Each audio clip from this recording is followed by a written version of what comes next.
Missile programme red line ہے، اس پر کسی قسم کے مذاکرات نہیں ہوں گے۔ ایران نے دو ٹوک الفاظ میں امریکہ تک پیغام پہنچا دیا۔ عامر رضا سے بات کرتے ہیں۔ عامر بھائی، پچھلے کچھ دن سے امریکہ شور مچا رہا ہے جی میرے یہ 4 مطالبات ہیں، ماننے، اس میں میزائل پروگرام کو رول بیک کرنے کی بات ہے، لیکن آج ایران نے واضح طور پہ کہہ دیا کہ جناب یہ ہماری ریڈ لائن ہے، اس پر کسی قسم کے مذاکرات نہیں ہو سکتے۔ دیکھیں، اس کی وجہ بھی یہی ہے کہ ایران کے پاس کوئی بہت بڑی ایئر فورس نہیں ہے، ایران کے پاس کوئی بہت بڑا کوئی سیٹلائٹ کا نظام نہیں ہے۔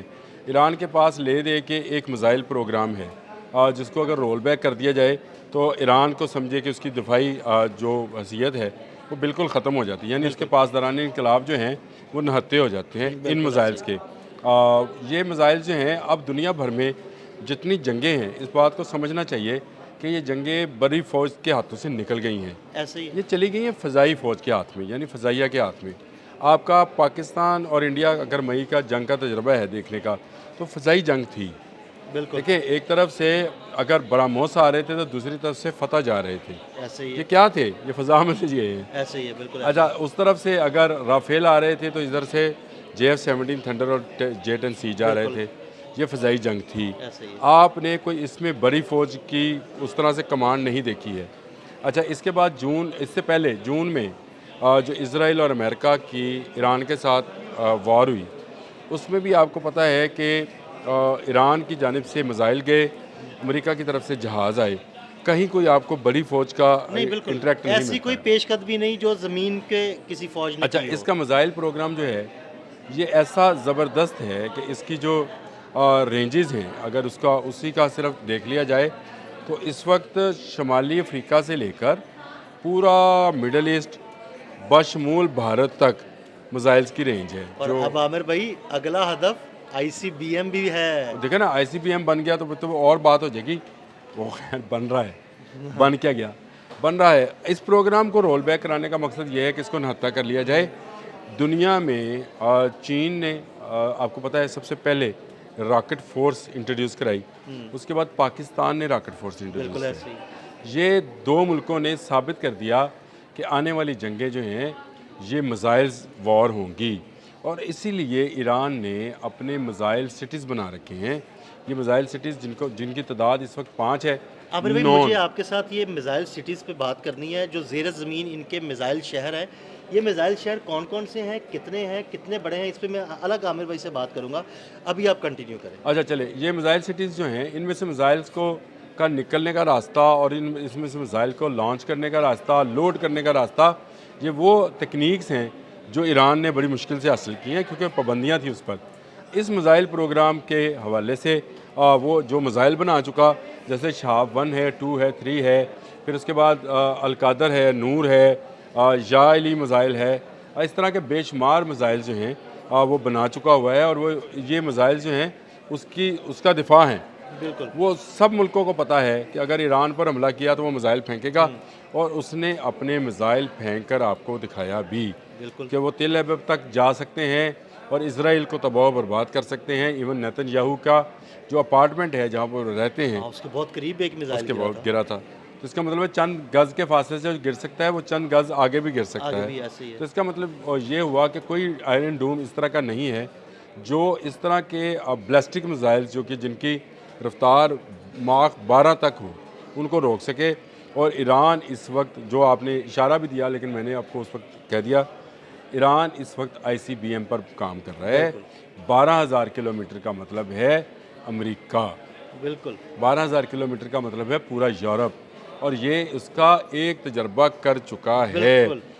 رشیا نے اس کو اجازت دی کہ وہ سائبیریا کے علاقے میں ایران سے اڑے اور گزرتے ہوئے رشیا کے اوپر سے گزرتے ہوئے سائبیریا میں جا کر گرے، اور اس کی ایکوریسی چیک کی جائے 100% ایکوریسی آئی ہے۔ ایرانی سائنسدانوں نے، ایرانی انجینئرز نے، یا ایرانی میزائل سائنسدان کہہ سکتے ہیں، انہوں نے نہ صرف اس ICBM کا کامیاب تجربہ کیا بلکہ انہوں نے اپنی میزائل فورس، جس کو اب ہم راکٹ فورس کہہ سکتے ہیں کیونکہ اب دنیا میں یہ نئی اصطلاح چین نے جو دے دی راکٹ فورس والی، اس کے بعد پاکستان نے بھی راکٹ فورس بنا لی ہے، یہ بہت اہمیت اختیار کر گئی ہے۔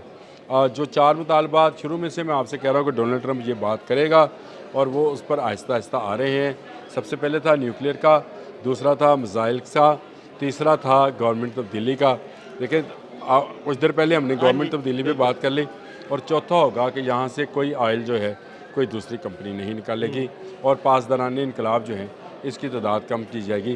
یہ دو مطالبات جو میں نے آخر میں بتائے یہ ابھی سامنے نہیں آئے، لیکن اوپر والے 3 مطالبات جو ہیں سامنے آ گئے کہ ان 2 اہلکاروں کا جن کا مطلب یہ جو نکل کے آئی خبر اس کے مطابق یہی ہے کہ ایران سے کہا جائے گا کہ آپ اپنا میزائل پروگرام رول بیک کریں، یعنی آپ اس میں کوئی نئی انوویشن نہیں لے کر آئیں گے، آپ کوئی ایسا میزائل نہیں بنائیں گے جس کی حد امریکہ تک ہو، آپ کوئی ایسا میزائل نہیں بنائیں گے جو اسرائیل کو تباہ و برباد کر دے۔ لیکن عامر بھائی تم ہوتے کون ہو بھائی، کیوں نہیں بنائیں گے؟ ہماری مرضی، ہم جو مرضی کریں، تم جو مرضی بنا لو، ہمیں تم پابندیاں لگا دو۔ اب یہ وہ چیز ہے جس کو لے کر ایران نے آواز اٹھائی ہے۔ دیکھیں اگر آپ کے پاس ایٹمی قوت ہے تو پھر تمام لوگوں کا، پاکستان نے ایٹمی قوت کیوں حاصل کی تھی؟ اس نے کہا جی بھارت حاصل کر رہا ہے تو مجھے کیا ہے؟ بالکل ایسے اگر امریکہ کے پاس ایٹمی قوت ہے تو ایران کو کیوں روکا جا رہا ہے؟ ایران پر کیوں پابندیاں عائد کی جا رہی ہیں؟ اور باقی ممالک اسرائیل کی آپ نے اسرائیل کو ایٹمی قوت بنا دیا بیٹھے ہاں بیٹھائے، جی بالکل، اور شمالی ڈکلیئرڈ ہے لیکن وہ ہے تو صحیح۔ اور شمالی کوریا پر آپ کہتے ہیں کہ جی وہ ایٹمی قوت کیسے بن گیا؟ کیونکہ اس کو چین نے مدد کی تھی۔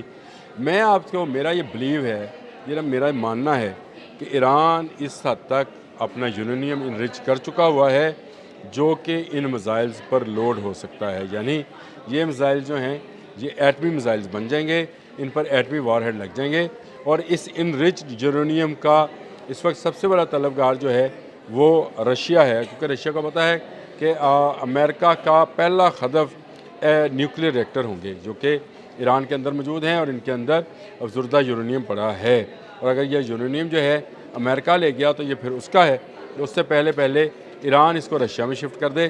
دیکھیں جنگ جو ہے اب بالکل ڈیفرنٹ نوعیت کی ہے۔ اگر آئی سی بی ایم کا تجربہ کامیاب ہے، جو کہ کامیاب ہے، تو امریکہ کو ڈرنا پڑے گا، اور ڈونلڈ ٹرمپ نے دبے لفظوں میں کل یہ بات کی بھی ہے کہ کبھی کبھی مجھے جنگ سے ڈر بھی لگتا ہے۔ یہ پتہ اس کو ہے سارا کہ بھائی یہ جب وہ پنگا لیا تو اس کا جواب بڑا کیرولینا سے خوفناک نکل رہے آئے گا۔ تھے، نارتھ کیرولینا سے، تو وہاں پر انہوں نے جو صحافیوں سے گفتگو کی تھی اس میں انہوں نے کہا کہ بڑی خوفناک چیز ہے اور مجھے کبھی کبھار جنگ سے ڈر بھی لگتا ہے، لیکن ایران کو ہمارے مطالبات تسلیم کرنا پڑیں گے۔ اگر آپ کو ڈر لگتا ہے تو اس کا مطلب یہ ہے کہ ایران کی ٹیکنالوجی جو کہ ابھی تک خفیہ ہے، میں آج گپت کا لفظ نہیں بولوں گا، انہوں نے کہا تھا گپت کا لفظ سمجھ نہیں آتا ہے، اگر خفیہ ہے یا انڈر کورڈ ہے تو اس کے بارے میں امریکہ جو ہے اس وقت بھی پریشان ہے۔ امریکہ اپنی قوت بڑھا رہا ہے مختلف بحری بیروں کے ذریعے، مختلف اپنی حکمت عملی کے ذریعے اور اسرائیل کے ذریعے وہ اپنی قوت بڑھا رہا ہے تاکہ وہ ایران پر ایک ایسا حملہ کرے جس میں ایران کے پاس اس کا کوئی جواب نہ ہو، اور اس میں اس کی حکومت کو تبدیل کر دیا جائے، اور اس کے بعد امریکہ کی پو بانا ہے، وہاں سے وہ وینزویلا سے تیل نکالے گا، وہ دنیا بھر میں بیچے گا، اور یہاں کا سارا مڈل ایسٹ، سارے کا سارا، صرف ایران نہیں، سارے مڈل ایسٹ کا تیل جو ہے ایران کی اس حکومت کے خاتمے، علی خامنہ کی حکومت کے خاتمے کے بعد یہ امریکہ کی تحویل میں ہوگا، جسے چاہے گا دے گا، جہاں کی گاڑی چاہے گی چلے گی، جہاں کی کہے گا نہیں چلے گی۔ بہت شکریہ عامر رضا جی، بالکل عامر رضا نے بڑی تفصیل کے ساتھ اس سارے معاملے پر روشنی ڈالی۔ عدیل احمد اور عامر رضا کو اجازت دیجیے گا، اللہ حافظ۔